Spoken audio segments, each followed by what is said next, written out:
Nyuma ya za nyigisho za GLS twari tumazemwe iminsi ibiri ngaha mu gisagara ca Bujumbura neza na neza badukurikirana nko mubibona ku ishengero ry'Urutare Grise de Roche niho turi mu Buyenzi muri no mwanya aho duheje gukurikira za nyigisho z'abarongozi zitegurwa na GLS. Nagira ubuntu bwo kuba kumwe n'umwe mu barongozi ba GLS, reka gatabanze yidondore abadukurikirana bamenye neza uwari w'imbere yuko ninjira neza na neza. Ndabara mu kice mwese nitwa Nizigimana Louis Pasteur, ni jejwe komite jeje gutunganya inyigisho z'uburongozi ngahe Bujumbura. Yego murakoze gose. Muti nimwebwe mujejwe ko komite ijejwe gutegura inyigisho zijanye n'uburongozi.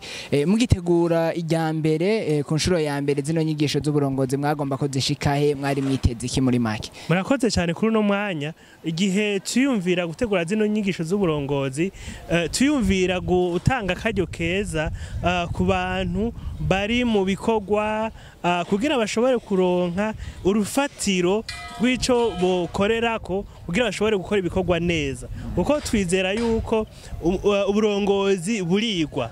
Uburongozi nta kurya umuntu agiye mu gisata c'ubuvuzi avuga ati ngiye kwiga ivy'ubuvuzi kugira ndoshobore kuvura neza abantu. Iyo umurongozi ari kijuje atari kariga twebwe tumubwira duti fumureka kurongora, kuko uri kuraroga abantu kurya umuntu ako kuvura malaria usanga ari karakuvura nka korera.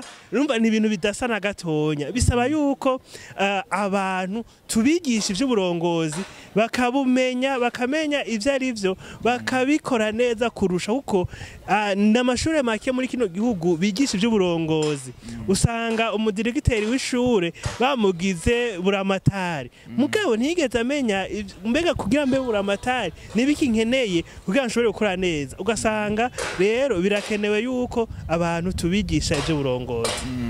Murakoze gose. Muti birakenewe ko abantu biga ivy'uburongozi, mbega kugira ngo muze kino ciyumviro twavuga yuko mwari mwabonye ko hariho ubukene bw'abarongozi bakwiye canke bw'abarongozi bafitiye ubwo bumenyi?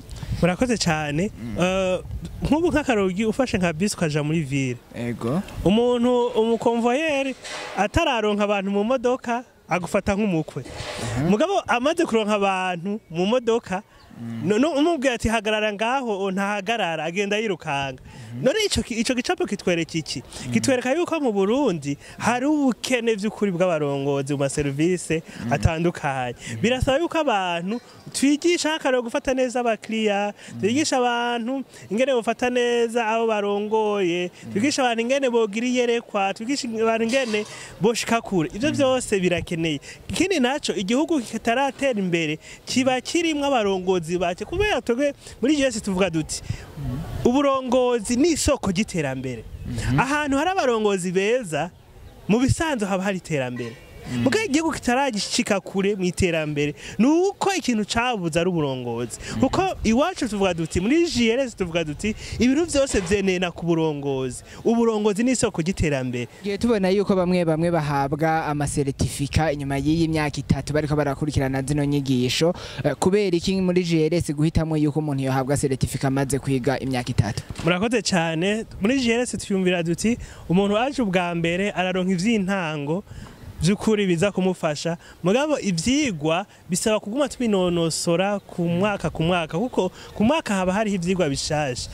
Gutanga certificat n'uburyo bwo kwankuraje abantu gusa yuko baza, kuko certificat gogo n'urupapuro, mugabo igihambaye nico umuntu aronka kandi nico umuntu agiye gushira mu ngiro hahejeje bino vyigwa. Rero mugabo tuvuga duti inyuma y'imyaka 3 uburyo uwo muntu aba yararose ibitari bike twoshobora natwe kwandika ko tugasinya ko tugashaka ku mukono ati nakara kurikiye ivyigwa by'uburongozi butangwa na Global Leadership Summit. Rero urumva nico gituma imyaka 3 tuyikora kugira dushobore kwereka abantu yuko nyuma y'imyaka 3 hari ibintu byanyenerwa yashoboye gutahura kandi rikashira mu ngiro mu kibano. Ni inyigisho zihabwa abantu b'abarongozi kandi bamaze kuzikurikirana umwaka umwe imyaka 2 biba ngombwa yuko hagira ico bahinduye mu bo barongoye no muho babaye muri rusangi.